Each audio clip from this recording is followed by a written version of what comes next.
कि यहाँ का जो यश है यो नकली है, ये कोई यश नहीं है।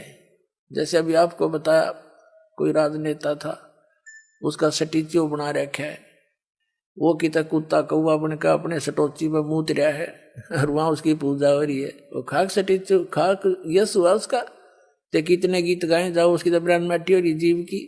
तो हमने ये दुर्गति से पीछा छुटवाना, संसार के चोचलों को देखना नहीं है, तब हम आगे चल पाएंगे सफर में। क्या बताते हैं, मन तो सुख के सागर बस रे भाई और न ऐसा यस रे, सर्व सोने की लंका थी वो रावण से रणधीरम,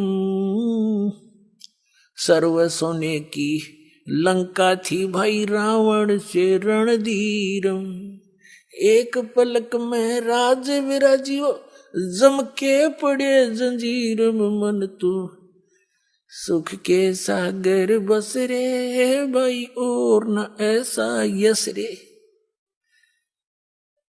अब क्या बताते हैं कि सारी सोने की लंका थी, अरे एक पलक में अंडी पाके अंडा था, एक पलक में मृत्यु हुई, लागे सुंडी में बाण उसके और पड़ा नो मुंह बाके इब गदा बने अंडा और रावण। और देखिए नकली हमारे गुरु के क्या करते हैं, बोला रामचंद्र जी के हाथों से मर जाने से उसकी गति होगी, वो तो स्वर्ग में गया, ऐसा 1.5 स्वर्ग में जाया करे, धड़ी है 100 झोटिया मांस खा जा, 100 मटके पानी दारू पिया करता, अरे ऐसे कुबद करनी आदमी स्वर्ग जाएगा। राम तो मरो चाहे किससे तो मरो, अगर राम के हाथों मरने से मोक्ष होता है तो राम पहले अपने कौन पेड़ मारा हो सब तो पहले। ये तो बनावटी बातें, मूर्ख बनाने वाली बातें थी। बुरे कर्म करनिया व्यक्ति, आप मरो चाहे किसी का मारा मरो, उसने दुर्गति को प्राप्त होना होता है। तो परमात्मा कहते हैं उसके जम के दूध ले गए पकड़ कर रावण को, कुबद्दी को। और उससे पहले आप तो एक चिप्स लगा के कोठी बना लोगे 2-3 मंजिल की, 2 बना लोगे, 3 बना लोगे, और वो सोने की बना रहा था सारी, और फिर भी साथ ना रही। कहते हैं भक्ति बिना क्या होत है ये भरम रहा संसार, रति कंचन पाया नहीं रावण चलती बार। भक्ति बिना क्या होता है ये भरम रहा संसार, 1 ग्राम भी सोना ना ले जा सका वो रावण चलती बार। यहीं डले डो के गोबर के बूंद की तरह यहीं छोड़ जा, और जीवन अनमोल नाश कर दिया। तो क्या बताते हैं, उदय अस्त बीच चक्कर चले थे ऐसी जन ठकुराई, उदय अस्त बीच चक्कर चले थे ऐसी जन ठकुराई, चौणक ऋषि स्वर कल्प करी जब खोज न पाया राई, मन तू सुख के सागर बस रे भाई और न ऐसा यस रे। एक मानदाता नाम का चक्रवर्ती राजा था पूरी पृथ्वी पर, उदय अस्त में उसका ही राज्य था, यानी पूरी पृथ्वी पे। उसने कुबद भाई, उसके सैनिक भी कुबद्दी हो गए, क्यों जिसके ऊपर कोई रोक टोक नहीं, सब राजा था, राजा तो था प्रजा। एक चुणक नाम के ऋषि से उन्होंने कोई अपशब्द कह दिए, मतलब ऋषि ने यही पूछा था भी कहाँ जा रहे हो, ये घोड़े पर सवार क्यों नहीं है कोई व्यक्ति सैनिकों। तब सैनिकों ने कहा जी ऐसे ऐसे बात है, राजा चक्रवर्ती मानदाता राजा का घोड़ा है, पूरी पृथ्वी पर हम घूम कर आए हैं, किसी ने राजा का घोड़ा पकड़ा नहीं। तो उसने, चुणक ऋषि अपनी भक्ति कर रहा था, उसने पूछा कि इस घोड़े को पकड़ लेने से क्या होता, कि उस जो घोड़े को पकड़ता इस राजा के घोड़े को सैनिक बताते हैं ऋषि जी को, कि उस व्यक्ति ने मानधाता चक्रवर्ती राजा के साथ युद्ध करना पड़ता जो इस घोड़े को पकड़ देता। राजा के पास 72 अक्षौणी सेना है। चुणक ऋषि ने पूछा कि क्या किसी ने नहीं पकड़ा। सैनिक कहते हैं किसकी मां ने दूध पिलाया है, इस घोड़े को हाथ लगा दे, जाड़ फोड़ दे हम, 72 करोड़ सैनिक हैं। अब ये काल का जाल है। उधर से ऋषि जी में सिद्धियां थी, भक्ति काल की भक्ति करके एटम बम बना हुआ था। उसने खड़ा हुआ और कहा कि ला मैं बांध लेता हूं घोड़े को, मैंने पकड़ लिया घोड़ा तेरे राजा का। अब वो सैनिक कहते रहे कंगाल तेरे दाने तो खाने को नहीं, तू क्यों बकवाद करे, छोड़ दे, तेरी क्यों सहमत आई है। ऋषि कहने लगा जा बुला लो तेरे राजा ने। उन्होंने राजा को नमक मिर्च लगाई, जी आज एक व्यक्ति ने घोड़ा पकड़ा है, कल दूसरा हिम्मत करेगा, इसको सबक सिखाना चाहिए। मंत्रियों ने कहा, राजा ने कहा जाओ ले जाओ। एक आदमी को मारने के लिए 18 करोड़ यानी 72 करोड़ सेना की 4 विभाग बना दिए, 4 टुकड़ी बना दी, एक टुकड़ी भेज दी। उधर से उस काल के पुजारी चुनक ऋषि ने सारी उम्र साधना करके हठ योग करके सिद्धियां प्राप्त करके एटम बम बना लिया। वचन से एक पुतली बना दी, वह पुतली छोड़ दी, वह एटम बम की तरह वो अनेक होगी वहां पर, और उसने सब 18 करोड़ सेना का नाश कर दिया। 72 करोड़ सेना की 4 टुकड़ी भेजी चुनक ऋषि को मारने के लिए मानधाता ने, और ऋषि ने 4 पुतली बना दी एटम बम। तो चारों के चारों ने 72 करोड़ सेना का नाश कर दिया। अब होगा राजा जैसा था। तो कहते हैं यहां नकली काल कोई ना कोई बकवाद कराए बिना रहे को नहीं। यहां यू किसी ने सुखी ऋण नहीं दे सकता, थोड़ा बहुत जो यहाँ का हल्का सा सुख है वो भी ना रहने देता। जैसे कोई व्यक्ति अपना ठीक जीवन जी रहा है, एक नेक व्यक्ति था, अपना भगवान से डर के रह रहे थे, भक्ति तो नहीं करते थे, वैसे भी अच्छे नेचर के थे। तो उनके लड़के ने कब्ज कर दी, किसी लड़की के साथ हुक सुक कर दी, और वो तगड़े घर वाले आदमी थे, लठा वाले। उस नालायक बालक ने अपनी भी देही तड़वाई और माँ बाप और कुटवा दिए, उनकी भी देही तड़वा दी। बता के कर लिया। तो यहाँ ऐसा जालिम समय स्थान है पुण्यात्माओं, यहाँ से निकले पार पड़ेगी। और ईब वो निकलन का प्रॉपर वे आपके पास है, और देर ना लाओ, तुरंत काम करो, चलो सतलो करेंगे, जहां सदा सुख रहेगा आपको।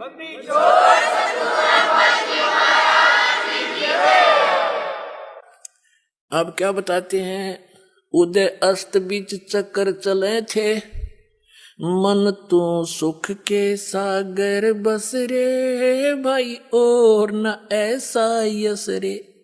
सतलोक को, सचखंड को परमात्मा ने सुख का सागर बताया है। जैसे समुद्र में जब चले जाते हैं बहुत दूर जहाज के माध्यम से, तो समुद्र में जल के अतिरिक्त कोई चीज दिखाई नहीं देती, वो सागर कहलाता है। तो सतलोक के अंदर सुख के अतिरिक्त और कोई वस्तु नजर नहीं आओगे आपने, वो सुख सागर है। अब सुख सागर किसको कहते हैं? शंखों लहर मेहर की उपज, कहर नहीं जा कोई, दास गरीब अचल अविनाशी, सुख का सागर सोई। शंखों लहर मेहर की उपजे, जैसे दास के साथ तो बहुत बार बनती है, और पहले भी होता था। एकांत स्थान पर जब होता, एक ऐसी हिलोर उठती अंदर हृदय में, कोई भी कितना दुखदाई व्यक्ति हो, कोई किसी प्रकार की टेंशन हो, वो बिल्कुल खत्म हो जाती। सब अपने से लगते हैं, और चाहकर भी उनके प्रति कोई हेट नफरत बन ही नहीं पाती। तो वो मेहर की लहर उपजी थी हृदय में, मेहर की लहर थी। वह कोई बुरा नहीं लगे था, कोई किसी में दोष दिखाई नहीं देता। तो परमात्मा कहते हैं, और फिर उसके जाने के बाद जैसे थे वही सारे खचड़ा भर जाता है। तो परमात्मा याद दिलाते हैं, उस सतलोक में शंखों लहर मेहर की उपजे, कोई वहां बुराई कर ही नहीं सकता। जैसे छोटे बालक हैं 3-4 वर्ष के, इनमें विषय विकार होता ही नहीं, चाह कर भी नहीं हो सकता। तो वहां जा करके हमारे अंदर जो क्रोध है, बकवाद है, लोभ है, ये कति खत्म हो जाएंगे। ऐसा ही आपका जीवन होगा, ऐसा ही नर नारी करके वहां पर सृष्टि है, वहां जो परिवार होगा, जो सुख वहां पर है, वो यहां हो ही नहीं सकता। तो पुण्यात्माओं, कुछ ऐसी बातें हैं जो सार्वजनिक नहीं की जा सकती, तो वो सुख वहां पर भी आपको सदा बना रहेगा। तो कहने का भाव है, संकेत ही समझना चाहिए। तो हमने यहां बकवाद सब त्याग कर एक राम नाम पर लाग के सतभक्ति पर उस सुविधाओं को प्राप्त करने की चेष्टा करनी है। यहाँ तो ये रेडी नहीं चाहिए कितना सुख हो, 1 मिनट में मृत्यु हो जाए, वो सुख न के चाटे। कल गधा बना पड़े, आज मंत्री है, और कल कुत्ता बनकर संतरी गली में घूम रहा होगा, तो क्या फायदा इसका। तो इन दुखों को, इस सच्चाई से परिचित होकर, इन दुखों से, इस काल के जाल को से परिचित होकर, फिर परमात्मा कहते समझा है तो सिर दर पाऊं और बहुर नीरे ऐसा दाव। ये दाव है आपका।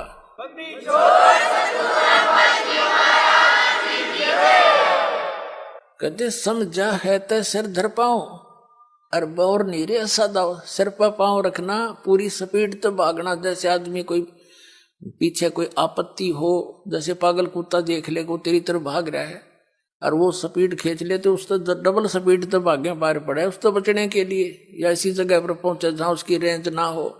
तो ये काल एक पागल कुत्ता हमारे पीछे लग रहा है। अब इससे बचने के लिए कहते समझा है तो सिर दर पाऊं, यानी डट के भक्ति कर, बुराइयां तो दूर रहे, मर्यादा तोड़िए मत, ना तक फिर काल खा जाता है। और बहुत ऐसा दाव, अब ये दाव है आपका, ये गोल्डन चांस है, ये भक्ति का मिलना, इसमें मनुष्य जन्म आपको प्राप्त होना और इस दास का प्राप्त होना। ये योगों पाचा संयोग जुड़ा करते हैं।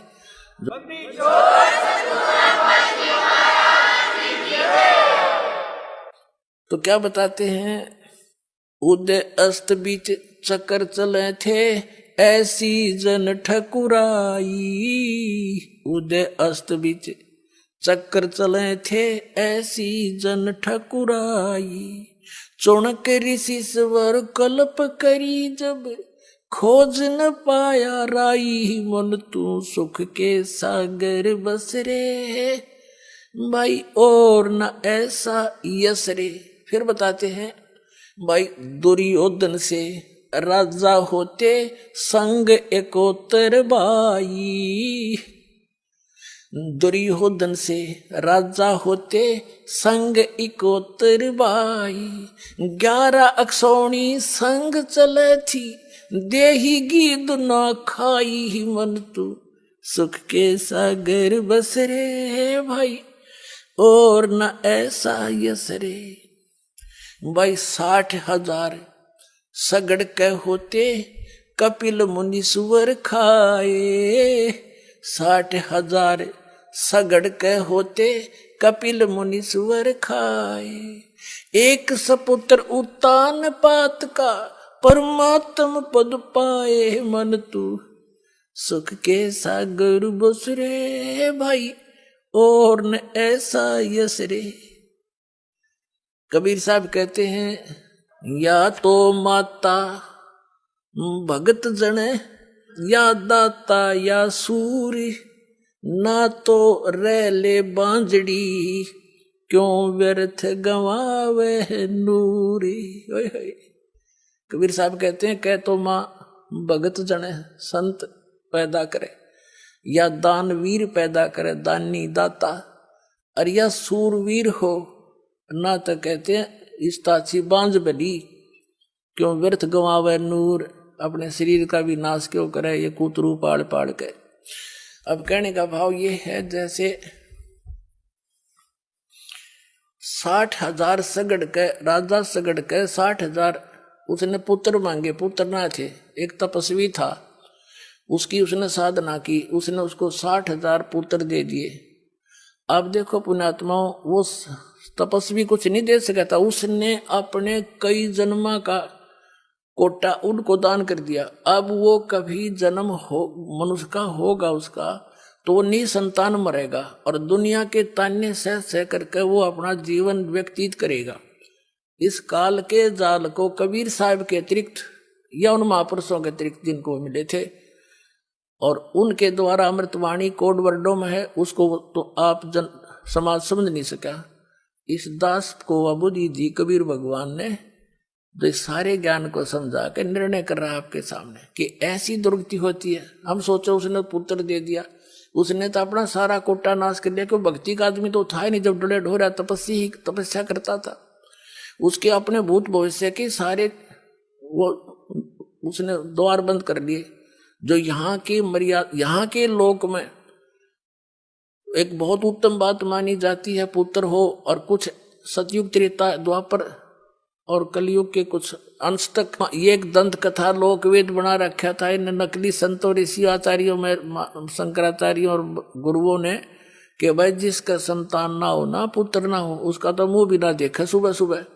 और इस बात से वो जिसका संतान नहीं वो भी खूब परिचित होते हैं कि मैं निकलूंगा बाहर, अगर किसी ने देख लिया तो मुंह फेर लेगा, तेरे दर्शन भी नहीं करेगा। तो इसे नरक के जीवन को जीते हैं वो व्यक्ति फिर, क्योंकि ज्ञान तो ये है नहीं, ज्ञान तो अब शुरू होगा, अभी हुआ है ये, तो अब हम इस चीज से परवाह ही नहीं करेंगे।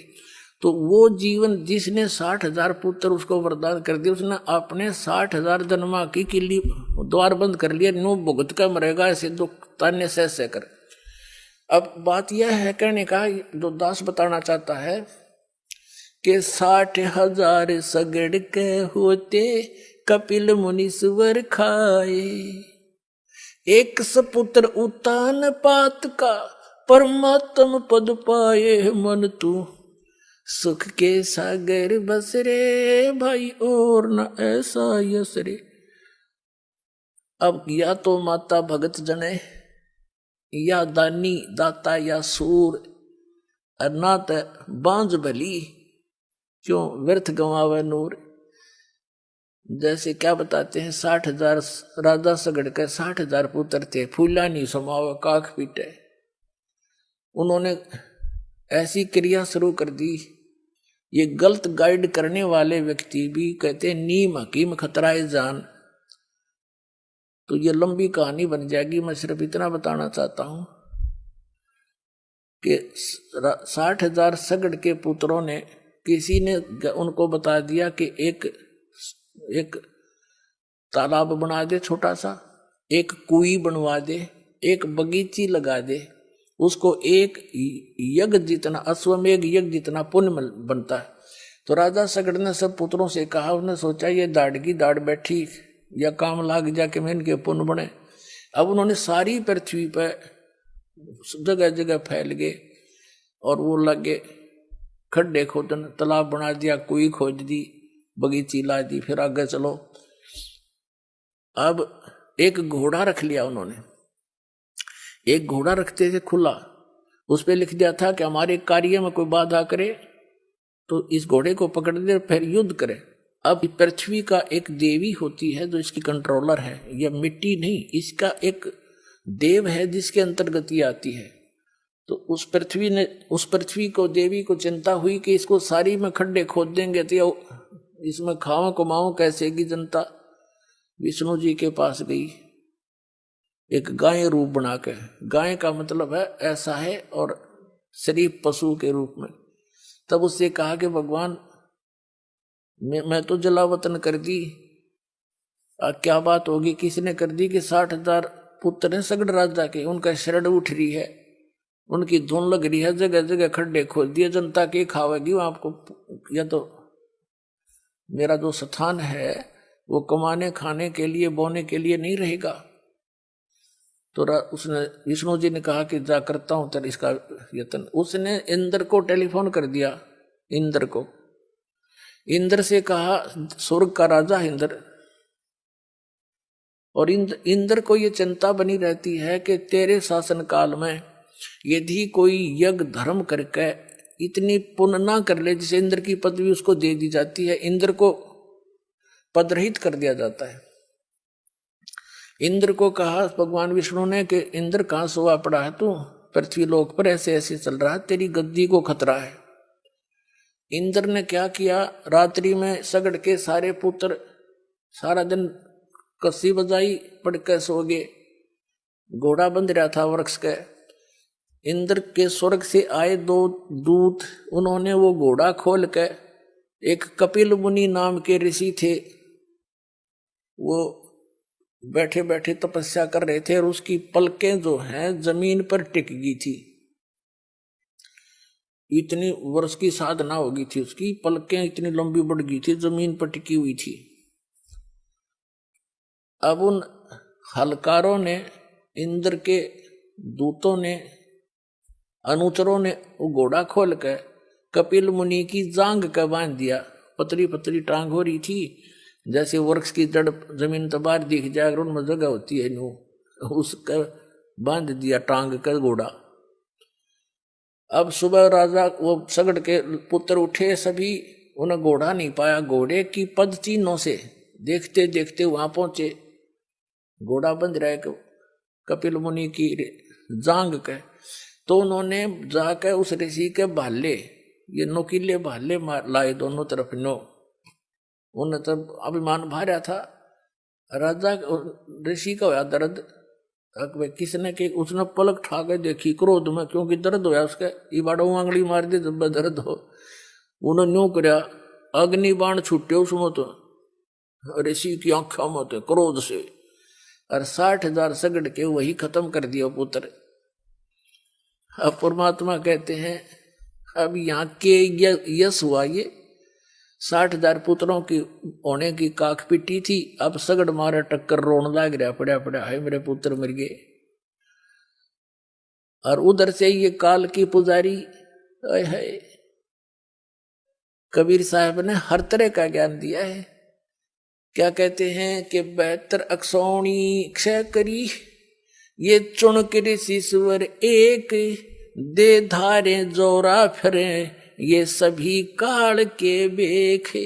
ओए होए, क्या बताते हैं कि 72 अक्षौणी क्षय करी, 72 अक्षौणी सेना का नाश कर दिया किसने? उस चुनक ऋषिश्वर एक, जिसको ऋषि वर कहा करते थे, ऋषियों में श्रेष्ठ ऋषि, उसके ये काले कारनामे हैं कि 72 अक्षौणी सेना का नाश कर दिया। जो कहते हैं दे धारे जोरा फिरे, जोरा माने मौत है। परमात्मा कहते हैं कि सच साधना ना करके, ये अन्य साधना करके ये चलती फिरते एटम बम बन जाते हैं, जिनको तुम ऋषि में ऋषि मान रहे थे, अपना जीवन नाश किया। और उस 72 अक्षौणी सेना चुनक ऋषि ने उस मानदाता का नाश कर दिया। कहते हैं दे धारे जोरा माने चलती फिरती मौत है ये ऋषि। और फिर कहते हैं दुर्वासा को पेता समझन आई नीच, 56 करोड़ यादव कटे, वो मची ही रुद्र की कीच। इस ज्ञान के ऊपर बच्चों फिदा हो जाओ। सही बताता हूं आपको भगवान के ज्ञान पर। अब देखो कैसा निर्णायक ज्ञान दिया है कबीर भगवान ने, और खुद परमात्मा आए थे, उन्होंने ये तत्व ज्ञान बताना चाहा था। नकली इन आचार्यों ने, शंकराचार्य ऋषियों ने, गुरुओं ने, ब्राह्मणों, काजी मुल्लाओं ने कैसे सितम ढाए थे कबीर भगवान पे। वह कभी कथा सुनाया करेंगे, धीरे धीरे सुनाते भी रहे हम। ऐसे जुल्म किए थे, लेकिन मालिक ने किसी को बद्दुआ नहीं दी, क्योंकि वो बच्चे उसके हैं और वो परमात्मा है। और वो काल के दूत ये करके साधना ऋषि बन गए, सिद्धियां के एटम बम लिए फिरे थे। जरा सा कोई टोक दे, छेड़ दे, उस सब एटम बम छोड़ देते सिद्धि का। कहते हैं दुर्वासा को पे तहां समझने आई नीच, और 56 करोड़ यादव कटे, या मची रुद्र की कीच। जरा सा मजाक किया था बच्चों ने जाके दुर्वासा से, बालक करे दिया करें, इतना बुरा श्राप दिया करें, ये दुष्ट है, तुम इनको ऋषि कोई राक्षस है, तो जिसने श्राप दे दिया तेरा तुम सारे यादव का नाश होगा, इसका ढायत है। ये ऋषियों के काम है, ये तो दुष्टों के काम होते हैं। चाहे वचन से मार दे, चाहे गोली से मार दे, वो तो हत्यारा ही है। तो इसी प्रकार कहते कपिल मुनि का जाकर हींगा मनु भाले लगा दिए और कहा रे तू कैसे खोला हमारे घोड़े को। कपिल मुनि ने वो उठाई अपनी पलकें और कहते अग्नि बाण छूटे, 60,000 सगड़ के नाश कर दिए। अब क्या बताते हैं, मन तू सुख के सागर बस रे भाई, और न ऐसा यस रे भाई। 60,000 सगड़ के होते कपिल मुनीश्वर खाए। ओए कपिल मुनीश्वर ने खा लिए वह। एक सपुत्र उतान पात का वो परमात्म पद पाए मन तू। सुख के सागर बस रे जहां और न ऐसा यस रे। कहते एक सपुत्र उत्तान पात का ध्रुव और परमात्म पद पाए और 60,000 सुगड़ के को बंदी थे। कहते यही मार खा गए। अब जैसे आप जी ने लोकवेद सुन रखा था, ध्रुव पार हो गया, प्रहलाद पार हो गया, फलाना पार हो गया। और यदि हम बतावें कि रविदास पार हो गया, फलाना पार हो गया, वह थारा दच्चा नहीं, तो उन्हीं के उदाहरण देने पड़ते हैं कि जैसे ध्रुव पार हो गया आप मानते ही हो, तो परमात्मा ने उन उदाहरणों से समझाया है कि तुम भक्ति करने वाला एक का सपुत्र बतेरा और वो 60,000 का पूरा लंगार बता के काम आया। तो यहाँ परमात्मा कहते हैं सत भक्ति करोगे ध्रुव से भी अच्छी पदवी पाओगे तुम, जो दास आपको बताने जा रहा साधना।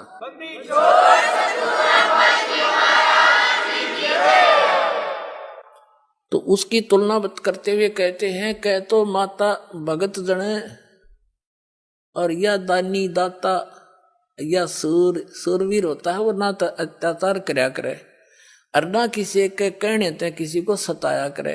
और यदि कोई किसी को दुख दे रहा होगा तो बीच में जाकर खड़ा हो जाएगा, खबरदार जब बकवाद करिए थे।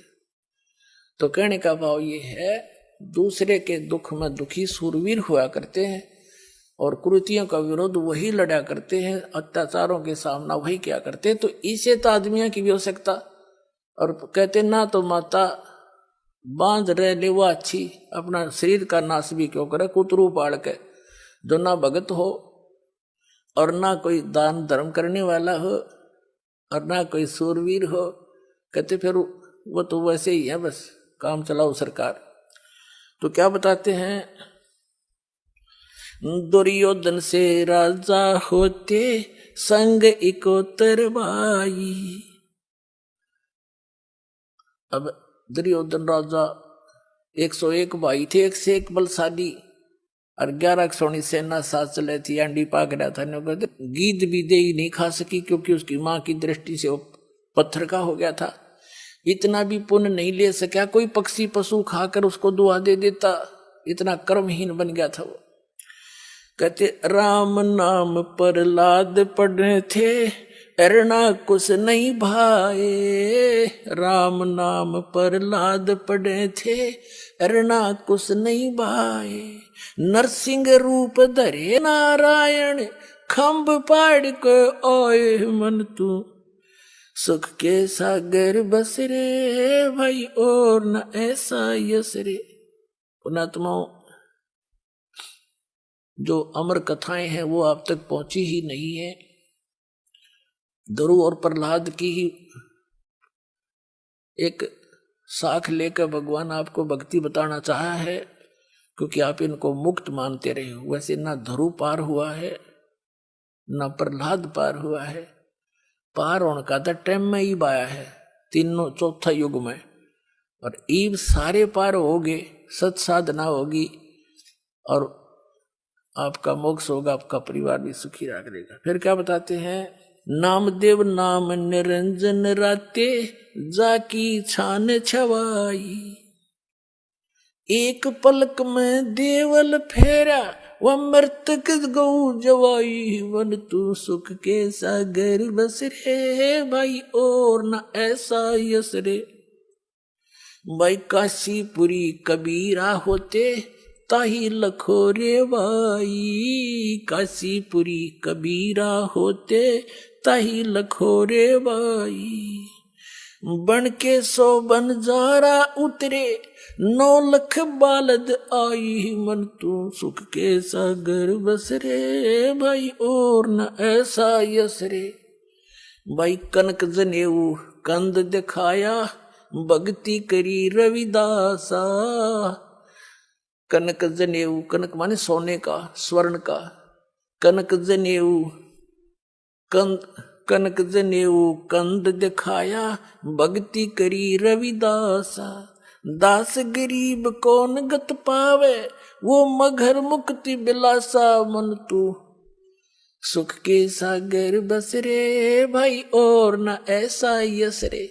कहते इन संसारिक अन्य जो राज पद को प्राप्त करके तुम यश प्राप्त करना चाहते हो, यो यश भी यूजलेस है। और भक्ति करोगे तो क्या बताते हैं कि जैसे आज तक परमात्मा के उन पुण्यात्माओं के भी यश पैरेलल चल रहे हैं, जैसे मीराबाई जी का यश है, ध्रुव प्रहलाद का यश है, रविदास जी का यश है, और कबीर परमेश्वर जी की एक दास भी, एक भगवान भी, एक अच्छे नागरिक भी, और एक तत्वदर्शी संत की भूमिका, वो स्वयं सारा ही कुछ थे, वो तो ऑल इन वन है परमात्मा थे। तो कहते हैं काशीपुरी कबीरा होते ताही लखो रे बाई, के और तो तुम जो यश है न भूल जाओ। और कबीर परमात्मा एक दानक दुल्हा गरीब से होते थे, लीला करके दिखाते थे। और केसों से बन जा रे जिसके नौ लुख बोलद आई मन तू, सुख के सागर बस रे भाई और न ऐसा यश रे। अगर यश भी है तो इस भक्ति में वो यश है जो एक आदरणीय रहेगा सदा। और वो बच्चे भक्त कुत्ते गधे नहीं बनेंगे, अपने ही स्टेच्यू पर मुत्ते नहीं गए। तो कहने का भाव ये है कि यहाँ भी आपको सहारा मिलेगा तो भक्ति से, और मोक्ष होगा, सतलोक चले जाओगे। असली यश वहाँ है कहाँ, शंखो लहर मेहर की उपज कहर नहीं जा कोई, दास गरीब अचल अविनाशी सुख का सागर सोई। फिर क्या बताते हैं, ये संसार समझदा नाही कहंदा श्याम दोपहरे नु, गरीब दास ये वक्त जात है रोवोगे इस पहरे नु। गुणात्माओं कलजा पाटन हो जाए दास का। तो ये बातें सुनकर उन महापुरुषों का क्या उद्देश्य था, आपके दुख न देख के वो आत्मा से रो कर कह रहे हैं कि ये संसार समझदा नाही कहंदा श्याम दोपहरे नु। तुम इन नकली यहाँ के यशों को सुख मान रहे हो, और कहते हैं जब सत भक्ति नहीं करी, परम संत की शरण में भक्ति नहीं की, तो गरीब दास ये वक्त जात है, ये समय आपके हाथ से जा रहा मनुष्य का, रोया करोगे इस समय ने, यो फिर नहीं मिलेगा। समझा है तो सिर दर पाओ, भौर नहीं रे ऐसा था। बोलो सतगुरुदेव।